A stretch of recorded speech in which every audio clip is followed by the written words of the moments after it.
നമസ്കാരം. ജാക്സൺ ചുകുത്തി.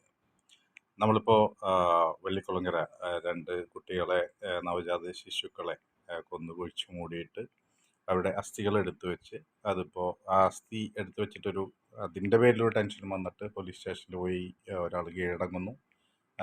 മറ്റേ ആളെ കൂടി വിളിപ്പിച്ചിട്ട് അതിൻ്റെ ഭാഗമായിട്ട് വരും. രണ്ട് മൂന്ന് കാര്യങ്ങളാണ്. ഒന്ന്, ഈ ജനിച്ച കുട്ടി അവരൊരു അവിഹിത ബന്ധത്തിൽ ആണ് എങ്കിൽ അതിനെ ഏൽപ്പിക്കാനായിട്ടുള്ള എന്താ പറയുക, സിസ്റ്റം നമുക്കുണ്ട്. അതായത് ഇപ്പോൾ ഒരു കൊന്ന് കുഴിച്ചേണ്ട കാര്യമൊന്നുമില്ല, അത് ഏൽപ്പിക്കാനായിട്ട് പറ്റുന്ന സംവിധാനങ്ങൾ നമുക്കുണ്ട്. അത് ചെയ്തില്ല. രണ്ട്, കൊന്നു കുഴിച്ചിട്ടു. അപ്പോഴും അതിൽ ഏറ്റവും ഹൈലൈറ്റ് ആയിട്ടുള്ള കാര്യം അവരുടെ ദൈവത്തെക്കുറിച്ചിട്ടുള്ള അവരുടെ ചിന്തയാണ്. ഈ രണ്ട് നവജാത ശിശുക്കളെ കൊന്നു കുഴിച്ചിട്ടിട്ട് കർമ്മം ചെയ്താൽ അവരുടെ മുഴുവൻ പാപങ്ങളും ദൈവം ക്ഷമിച്ചു കൊടുക്കും.